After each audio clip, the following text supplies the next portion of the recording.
Hello everyone, সবাইকে আমার নতুন ভিডিওতে ওয়েলকাম। তো দেখো, আজকে আমরা কিন্তু সানডেতে একটা ইনভিটেশনে যাব, তাই জন্য আমরা রেডি হচ্ছিলাম। আর আমি এখানে দেখাচ্ছিলাম যে আমি আর বাবাই আজকে ম্যাচিং করে ড্রেস পরবো।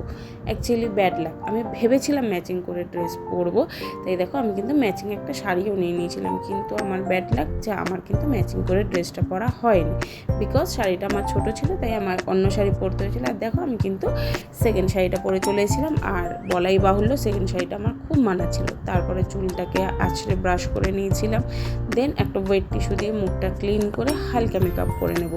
আমি কিন্তু খুব বেশি মেকআপ পারসন না, তাই হালকা ময়শ্চারাইজার দিয়ে একটু হালকা ফাউন্ডেশন লাগিয়ে আইশ্যাডো, লিপস্টিক, টিপ আর সিঁদুর পরে কিন্তু আমি রেডি হয়ে গেছি। আর সাথে কিন্তু একটা ইয়াররিংস পরে নেব।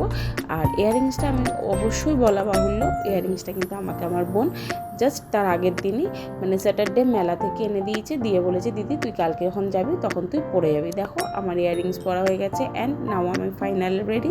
একটু হেয়ারটা সেট করে নিচ্ছি, নিয়ে এই যে কেত মারতে মারতে আমি চলে এসেছি। এখন আমি সিঁড়ি দিয়ে নামছি, তো অ্যাজ ইউজুয়াল বোন আমাকে বললো তুই একটু কেত মার, আমি তোকে একটা রিলসের ভিডিও বানিয়ে দিই। আর রিলসটা কিন্তু আমার ফেসবুকে আর ইনস্টায় চলেও এসছে, প্রত্যেকে দেখে এসো গিয়ে। আর যারা দেখেছো তাদের তো অবশ্যই জানিও বাজে হয়েছে আর কতটা বাজে হয়েছে। দেখো গল্প করতে করতে আমরা কিন্তু ফাইনালি বেরিয়ে পড়েছি। অনেকটা লেট হয়ে গেছিলো, বিকজ ওই যে একবার শাড়ি পরে ফের আমাকে শাড়ি চেঞ্জ করে নতুন শাড়ি পছন্দ করে তারপরে আমাকে রেডি হয়ে বেরোতে হয়েছে। দেখো বাবাই কিন্তু সেম লাল পাঞ্জাবিটাই পরেছিল, শুধু আমার ড্রেসটাই চেঞ্জ হয়েছিল। আর আমি না এখানে খুব কনফিউজ ছিলাম যে বাবাই রেগে আছে কিনা, তাই জন্য আমি বাবাইকে জিজ্ঞাসা করছিলাম বাবাই আজকে আমার ভালো লাগছে, কিন্তু ওর অ্যান্সারটা কিন্তু হ্যাঁই ছিল। ও কিন্তু ওর অ্যান্সারটা আমি ক্যাপচার করতে পারিনি। জানো তো আমরা যেখানেই যাচ্ছিলাম হয় আগে বৃষ্টি হচ্ছিল, নয় পরে বৃষ্টি হচ্ছিলো, তাই আমার তো খুব চিন্তা লাগছিলো নতুন শাড়ি পরে বেরোচ্ছি, বৃষ্টিতেও যদি ভিজে যাই।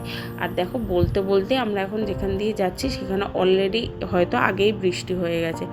আর একটুখানি রাস্তা আছে, গল্প করতে করতে কিন্তু আশা করছি তাড়াতাড়ি আমরা ভেন্যুতে পৌঁছে যাব। আর ভগবানকে মনে মনে রাখছি ভেন্যুতে পৌঁছাবার আগে যেন বৃষ্টি আর না হয়, আমার শাড়িটা বাবাইয়ের পাঞ্জাবিটা যেন না ভেজে। আর আজকে আমরা যেখানে যাচ্ছি ওখানে না একটা নাম পুচকু বাচ্চার নামকরণের অনুষ্ঠান আছে। দেখো বলতে বলতে আমরা ভেন্যুতে চলে এসেছি। আমরা এখন লিফটে করে ওপরে উঠে যাচ্ছি। আর বাবাই বলছে অনেক দেরি হয়ে গেছে, জানি না গিয়ে অনুষ্ঠানের কিছু দেখতে পাবো কিনা, কিন্তু ইয়েস অনুষ্ঠানে কিন্তু আমরা দেখতে পেয়েছি। দেখছো কি সুন্দর লেখা আছে ওয়েলকাম বেবি গার্ল। ছোট্ট একটা পুচকুর নামকরণের অনুষ্ঠান ছিল এখানে। আর দেখো এখানে কিন্তু অনুষ্ঠানের সমস্ত যে নিয়মরীতি আছে সেই নিয়মরীতিগুলো চলছিল। আর দেখতে পাচ্ছ ওই যে কোলে আমাদের ছোট্ট নতুন সদস্য, ওর কিন্তু আজকে নামকরণ হয়েছিল। আর দেখো বলতে বলতেই এখন খাওয়ারের স্টার্ট হয়ে গেছে, আমার কর্তামশাই কাজে লেগে গেছে। চলো দেখা হচ্ছে পরের ভিডিওয়, পছন্দ হলে পাশে থেকো, টাটা।